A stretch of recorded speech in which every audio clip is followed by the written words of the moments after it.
ध्यान दीजिए, ये कहानी है उस वीर की जिसे दुनिया ने सूत पुत्र कहा, लेकिन जिसने पराक्रम से देवताओं को भी चौंका दिया।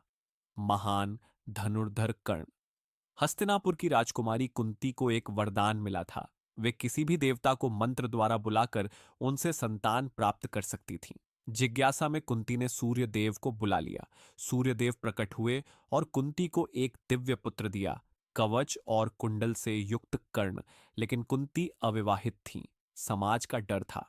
उन्होंने रोते हुए नवजात कर्ण को एक टोकरी में रखकर नदी में बहा दिया।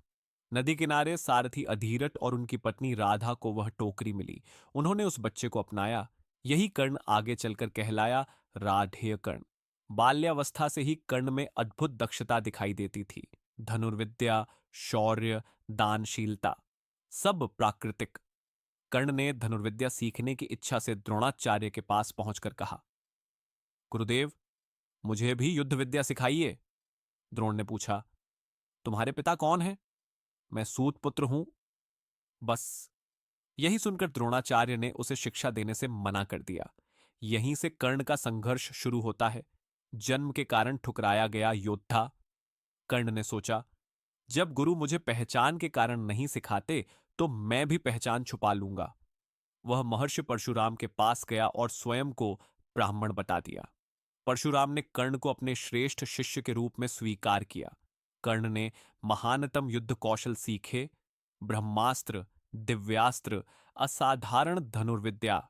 लेकिन एक दिन परशुराम उसके गोद में सो रहे थे और तभी एक कीड़ा कर्ण के पैर में घुस गया। कर्ण ने दर्द सह लिया, हिला तक नहीं। परशुराम जागे और बोले, इतना दर्द ब्राह्मण सह नहीं सकता। तू ब्राह्मण नहीं, क्षत्रिय है।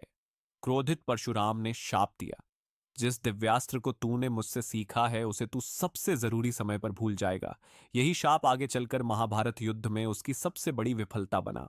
हस्तिनापुर की राजसभा में द्रोणाचार्य अर्जुन को महानतम योद्धा सिद्ध कर रहे थे। तभी अचानक सभा के द्वार खुलते हैं। कर्ण प्रवेश करता है। मैं भी अर्जुन को चुनौती देना चाहता हूं। सब चौंक जाते हैं। कर्ण अर्जुन को युद्ध के लिए ललकारता है, लेकिन कुलगोत्र पूछे जाते हैं। वह उत्तर नहीं दे पाता।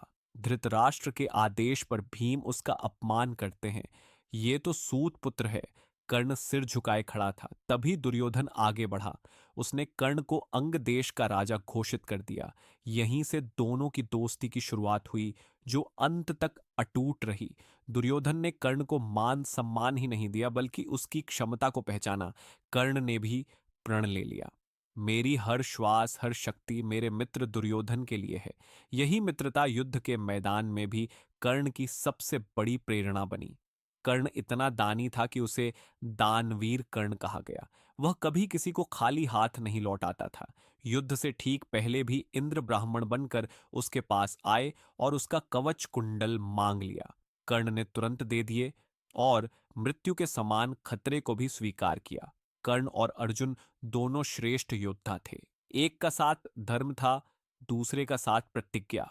कर्ण जानता था अर्जुन से युद्ध कठिन है, लेकिन उसने प्रण लिया था अर्जुन को हराना ही है।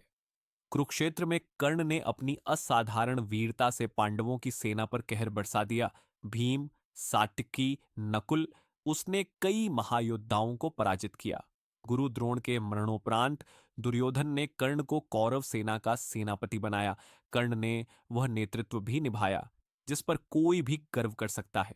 जब कर्ण और अर्जुन आमने सामने आए तो युद्ध भूमि थर्रा उठी। कर्ण ने अर्जुन को कई बार परास्त किया। अर्जुन का रथ कई गज पीछे खिसकता रहा। सभी को लगा आज कर्ण जीत जाएगा, लेकिन परशुराम का शाप सच हुआ। कर्ण ब्रह्मास्त्र चलाने का मंत्र भूल गया। उसी समय उसका रथ का पहिया भी कीचड़ में धंस गया।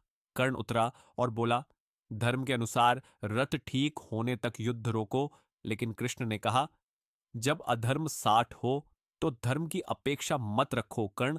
अर्जुन ने अवसर का लाभ उठाया और कर्ण का वध हुआ। कर्ण की मृत्यु के साथ ही महाभारत युद्ध का सबसे महान योद्धा मृत्यु को प्राप्त हुआ। युद्ध के बाद कुंती ने पांडवों को बताया, कर्ण तुम्हारा बड़ा भाई था। पांडव स्तब्ध रह गए।